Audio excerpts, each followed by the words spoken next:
फिर क्यों बने हैं ये, फिर क्यों बने हैं ये जालिम शैतान। तालियां जोरदार। उन जालिम शैतानों को याद रखना चाहिए। बेटी को मान, नारी को सम्मान। सुन लो मेरे साथियों, सुन लो मेरे साथियों, है यही अभियान। बेटी को मान। ये तो बहन बेटियों नारियों के सम्मान में और पत्रकारिता, आज पत्रकारों का सम्मान है भारतीय पत्रकार एकता काउंसिल की जानिब से। तो पत्रकार बंधुओं साथियों के लिए भी अगर नहीं पढ़ा तो वो कहेंगे भैया कि महिला दिवस में आपने महिलाओं के लिए पढ़ा, बहन बेटियों के लिए पढ़ा, बहुत अच्छी बात है। लेकिन जब पत्रकारों का मान सम्मान तो कुछ उनके लिए भी होना चाहिए। क्या अब वो लिखा हुआ है, निकाल लेता हूँ।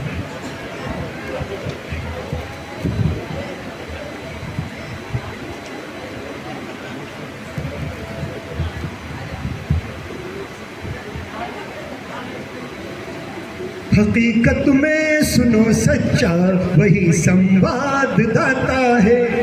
अकबर भाई की तरफ चाहूँगा, गिरीश भाई की और शाहनवाज भाई हमारे न्यूज़ 24 से मौजूद हैं। सुल्तान भारती साहब, मनोज पांडे जी, अनुल हक साहब, जमीलुद्दीन साहब, तमाम एनसीआर से हमारे अनीस साहब और तमाम साथी भाई हमारे। हकीकत में सुनो सच्चा वही संवाददाता है। हकीकत में सुनो सच्चा वही संवाददाता है। लगाकर जान की बाजी, लगाकर जान की बाजी, जो सच को सच दिखाता है। सच को सच दिखाने के लिए पत्रकार को अपनी जान की बाजी लगानी पड़ती है। क्योंकि पत्रकारिता करना, जब पत्रकारों का सम्मान मान देखते हैं तो लगता है कि हम भी पत्रकार बन जाएं। अरे पत्रकार तो बहुत बड़ी चीज़ है। एक छोटा सा रिपोर्टर भी देश की सच्चाई में, देश की आंखें खोलने के लिए शासन प्रशासन बहुत बड़े मायने रखता है। एक छोटा सा रिपोर्टर, पत्रकार तो डिग्री होल्डर होता है, रिपोर्टर भी बहुत बड़ी ताकत रखता है। बड़ी से बड़े शहंशाहों को हिला सकता है एक छोटा सा रिपोर्टर भी। हकीकत में अगर वो जान की परवाह ना करे, जान की बाजी हाथ में ले ले अपनी की, जान मैं निकल पड़ा हूँ समाज सेवा के लिए। पत्रकारिता क्या है? समाज सेवा है, एक बहुत अच्छी समाज सेवा जो देश का चौथा स्तंभ इसको माना जाता है। हकीकत में सुनो सच्चा वही संवाददाता है। लगाकर जान की बाजी, जो सच को सच दिखाता है। और एक शेर में यहाँ खास तौर पे लिखा है मैंने, क्योंकि भारतीय पत्रकार एकता काउंसिल के राष्ट्रीय अध्यक्ष एडवोकेट आलम मंसूरी साहब के लिए। कलम का है सिपाही वो, कोई आलम है मंसूरी। देखिए इनामात आ रहे हैं। यामिन भाई, यामिन साहब ने जो हौसला अफजाई की है, क्योंकि सम्मान और मान की कोई कीमत नहीं होती, जो मिलता है बहुत बड़ी चीज़ है। एक कला के ऊपर किसी को मान सम्मान मिलना बहुत बड़ी बात है। शुक्रिया, जज़ाकल्लाह। कलम का है सिपाही वो, कोई आलम है मंसूरी। वैसे समाज में कोई, समाज लोगों के लिए जात बिरादर का कोई मतलब नहीं होता, लेकिन जो होता है तो टाइटल लग जाता है कि ऐसी कोई बड़ी बात नहीं है। सुल्तान भारती साहब से खास तो बोलना चाहूँगा, कलम का है सिपाही वो, कोई आलम है मंसूरी। मुसर्रत ने लिखा सच्चा, मुसर्रत ने लिखा सच्चा, उसे संवाददाता है। लगाकर जान की बाजी, जो सच को सच दिखाता है। अब सब पत्रकारों की तरफ से एक शेर पढ़ रहा हूँ। पत्रकार हैं हम तो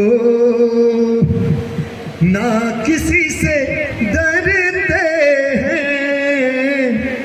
पत्रकार, नबी साहब, पत्रकार हैं हम तो ना किसी से डरते हैं। पत्रकार हैं हम तो ना किसी से डरते हैं। और सच दिखाने की खातिर, हाँ सच दिखाने की खातिर सूलियों पे चढ़ते। जान का हमला, पत्रकार जब सच दिखाने की कोशिश करता है तो लोग तरह तरह से उसकी जान पे हमला करते हैं, उसकी जान लेना चाहते हैं, उसकी आवाज़ को दबाना चाहते हैं। लेकिन जो पत्रकार है वो अपनी जान की परवाह नहीं करता। किस तरह से कि पत्रकार हैं हम तो ना किसी से डरते हैं और सच दिखाने की खातिर, शकील साहब, सच दिखाने की खातिर सूलियों पे चढ़ते हैं। फांसी हो जाए, सूली चढ़ जाए, लेकिन सच तो हम दिखाएंगे सारी दुनिया को आखिर, सच तो हम दिखाएंगे सारी दुनिया को आखिर। अरे बेवजह किसी पर क्यों, हाँ बेवजह किसी पर क्यों आप जुल्म करते हैं। अगर कोई किसी पर बेवजह जुल्म करेगा तो पत्रकारिता का ये पेशा, ये कार्य है कि वो उस सच्चाई को जमाने के सामने लाएगा, शासन प्रशासन के सामने लाएगा, वही हकीकत में सच्चा पत्रकार कहलाएगा। पत्रकार हैं हम तो ना किसी से डरते हैं। और जब जब पूरे दिल्ली के अंदर, एनसीआर के अंदर हमारे संगठन भारतीय पत्रकार एकता काउंसिल की किसी पत्रकार को हेल्प की आवश्यकता जरूरत पड़ी है तो वहाँ पहुँचा है। लेकिन एक बात याद रखिए कि छोटी छोटी बातों को संगठन से शिकायत करना, फोन पे बुलाना, ये उचित नहीं होता। हाँ, कोई ऐसा मामला है कि पत्रकारिता की गरिमा का मामला है, कोई इससे गठान नहीं रहा, अपने आपको समझ रहा कि खाली रिपोर्टर है कुछ, तो कई हम तो प्रूफ के साथ बात करते हैं, हम दिखा सकते हैं, हमारी पोस्टें पड़ी हुई हैं। लेकिन कभी कभी आप दो जगह से मुझे फोन आए तो कभी कभी दोनों जगह हम हाजिर नहीं हो सकते। कहीं कुछ और हमारे BBC 24/7 न्यूज़ या हमारे और जो संगठन से जुड़े हुए साथी वो पहुंच जाते हैं, तो हर जगह हमारा ही चेहरा हो ये कोई ज़रूरी नहीं होता। पत्रकार हैं हम तो ना किसी से डरते हैं, सच दिखाने की खातिर सूलियों पे चढ़। बहुत बहुत शुक्रिया, क्योंकि वक्त अभी कम है और भी काफ़ी लोगों का मामला है, स्वागत है, सम्मान समारोह है, और भी हमारी बहन बैठी हुई है, उनका भी प्रोग्राम है। इसलिए धन्यवाद, शुक्रिया।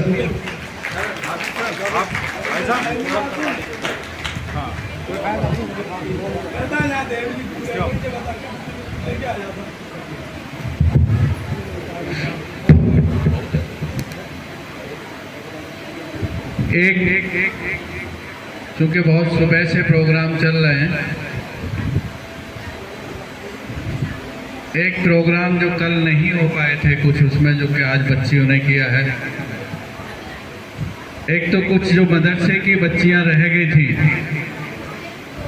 इनाम के लिए भी रह गई थी और प्रोग्राम के लिए भी रह गई थी, तो ये जज नहीं हो पाया कि फाइनलाइज किसको करें, क्योंकि अगर कल फाइनलाइज कर देते तो आज वालों के साथ बेईमानी होती, और चूँकि कल वाले जिनको इनामात मिले थे वो नहीं आए आज फाइनल में, तो कल वालों के साथ बेईमानी होगी, क्योंकि कल दोनों जज उनमें से भी नहीं है। तो गोया हाफिज साहब ने ये कहा कि भाई एक बच्ची जिसका बहुत अच्छा तकरीर आज रही है, तो उन पे ये बाकी लोग विचार कर लेते हैं, तो फर्स्ट सेकंड तो नहीं दे सकते, पर थर्ड वाला एक इनाम तो किसी ना किसी को आज दिया जाना चाहिए। बाकी के लिए कल का दिन अभी बाकी है। अगर बाकी बच्चे जो बच्चियां हैं वो कल आते हैं तो सबके सामने उस बात का ऐलान होगा कि फर्स्ट सेकंड दे दिया जाए। पर चूँकि रहा यह है कि बोर्ड के एग्ज़ाम भी चल रहे हैं, हम समझ सकते हैं, और ज़्यादातर बच्चियां थी जो प्रोग्राम करने वाली थी वो आज नहीं आई। कोशिश करेंगे कल जो है बाकी लोग आ जाएं। एक ऐड जो उनका रह गया था, हालांकि बहुत सारे प्रोग्राम कल छूट गए थे, प्रोग्राम ज़्यादा थे और टाइमिंग कम थी। आज भी हमको वही लग रहा है, क्योंकि बहुत सारा जो टाइम है वो जो है हमारा आलम मंसूरी जी के खाते में चला गया है और महिलाओं का कमी रहेगा। तो एक ऐड हाफिज साहब से गुजारिश है मेरी कि एक हो जाए, 10 मिनट का उनका ऐड है, गुल तस्बी एंड टीम का। गुल तस्बी एंड टीम आए और अपना एक्ट जो बाकी है उसको कंप्लीट करें।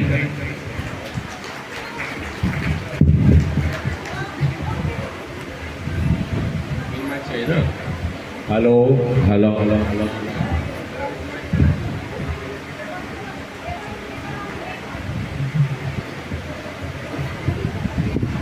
अपनी कामयाबी में सफल हो पाती है। आइए देखते हैं चिंकी।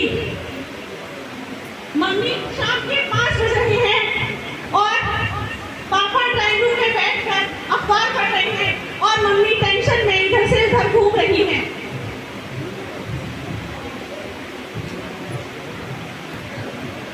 अजी सुनते हो?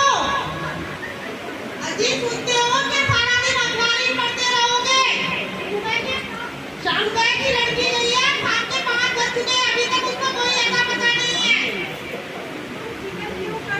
किसी काम से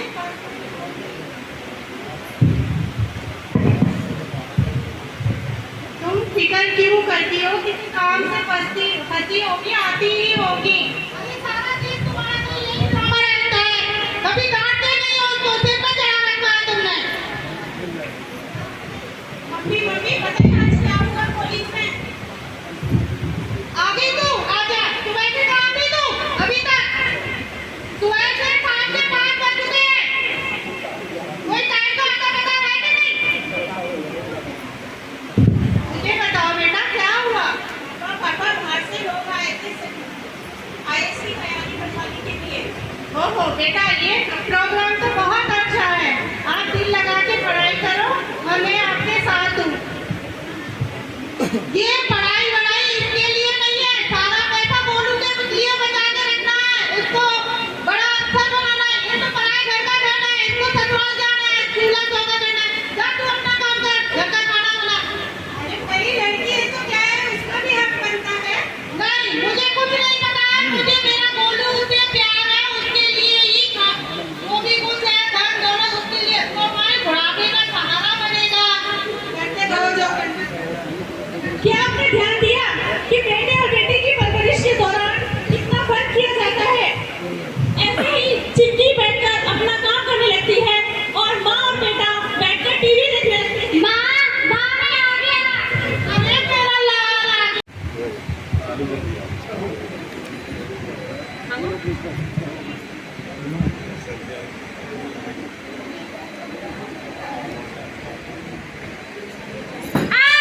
ये तुमने क्या किया? कोई काम तुमसे ढंग से होता है?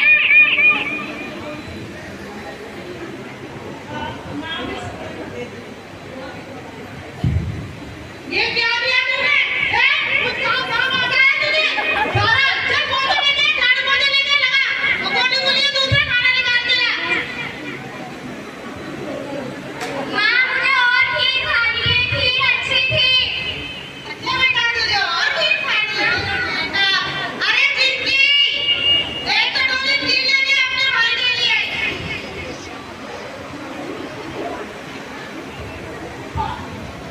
माँ मेरे लिए एक कटोरी खीर बची है। अरे तेरे लिए एक कटोरी खीर बची है, तुझे खा के क्या करना है? तेरा भाई खाएगा, पढ़ेगा, लिखेगा, अच्छी जॉब करेगा, तुझे तो पढ़ाई कर जाना है। देखा तू क्या करेगी खा के? खा ले बेटा, खा ले मेरे लाल, मेरे खा ले बेटा। परिवार में सारा प्यार क्या सिर्फ लड़कियों के लिए ही है? विज्ञान भी कहता है कि रोज कम से कम 900 ग्राम पौष्टिक आहार की लड़कियों को जरूरत होती है, जो कि हमें भेदभाव के चलते नहीं मिलता। आगे बेमार बेटे फिर टीवी देखने में लगे हुए हैं और चिंकी अपनी पढ़ाई में लगी है। जीवन कर लेता है सिंगार कुमकुम से। थोड़ी देर के बाद चिंकी गोलू के रूम में पढ़ाई कर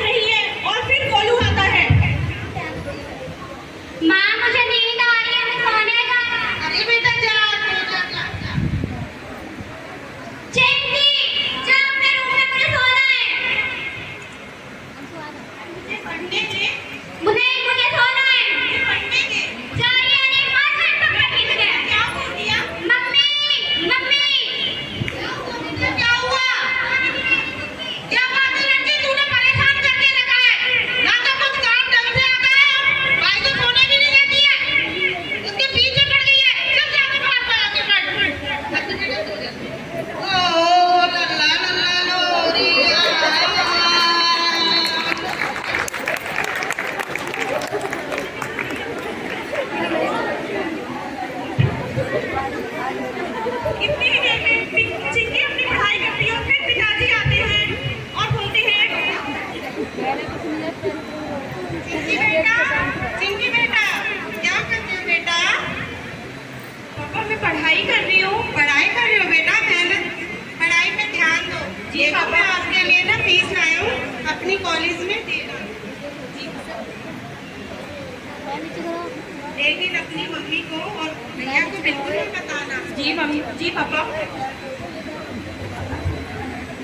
तो मैं आपका नाम रोशन करूंगी पढ़ लिख के। ना मेरे आपसे यही उम्मीद है। अच्छे से पढ़ाई करो, मेहनत करो, ठीक है बेटा? जी पापा।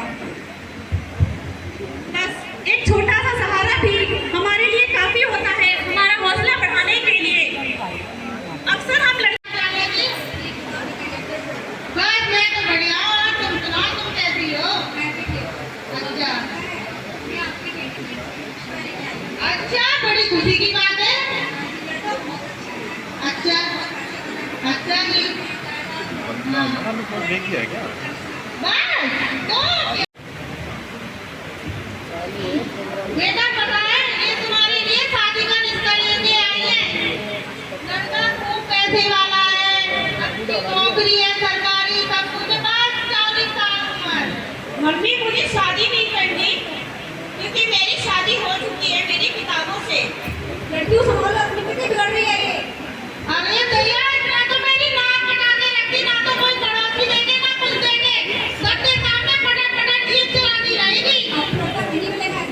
समझिए? अरे बहन जी माफ करना, गलती हो गई। कितनी ही देर में गोलू आता है? माँ मैं आ गया मेरा बेटा। हाँ माँ आ जा, बैठ गया। ईमानदारी और जुनून इसी को कहते हैं। एक और गोलू थोड़ी देर में थक गया, लेकिन दूसरी ओर चिंकी का लक्ष्य है पढ़ना और अपनी मंजिल को हासिल करना। अगले दिन कॉलेज में समाचार से संबंधित सर चिंकी से कुछ सवाल पूछते हैं जिनका जवाब वो नहीं दे पाती। देखिए आइए।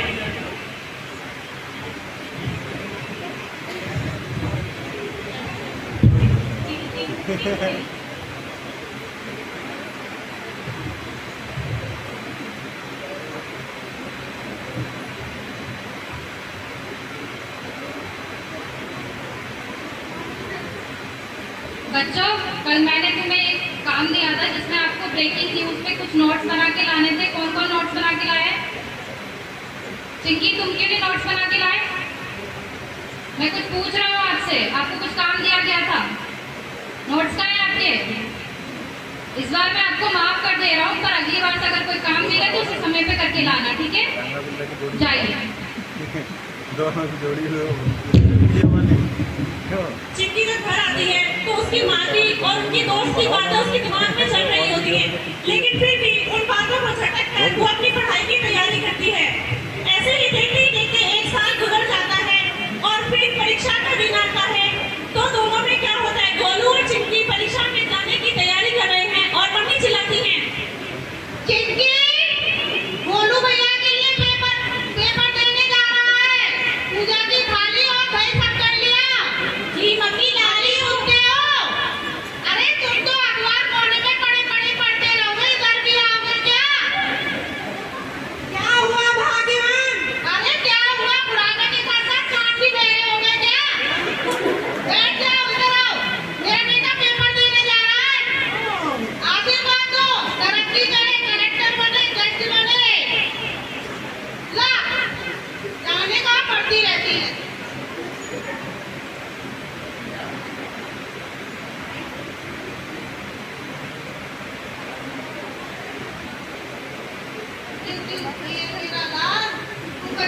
परीक्षा में पास हुई हो, नंदी का नाम रोशन करियो।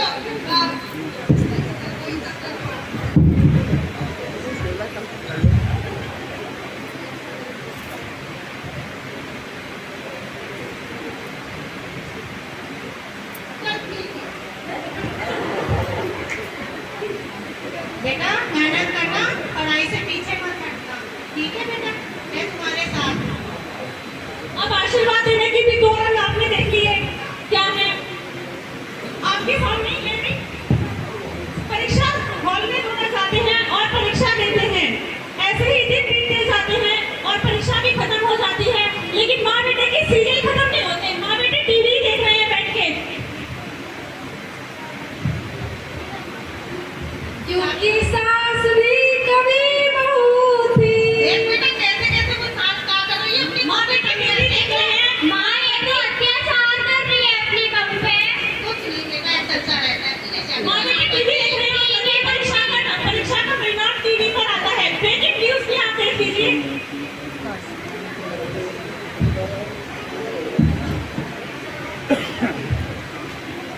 दिल्ली की एक छात्रा जिसका नाम आकांक्षा है, उसने IAS की परीक्षा में टॉप किया है।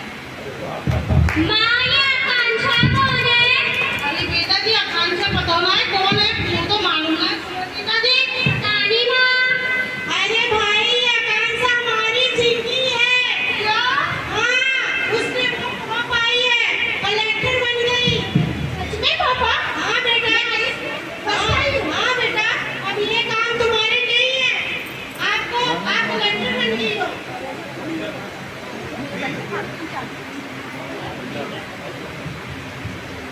बेटा मुझे माफ कर दो।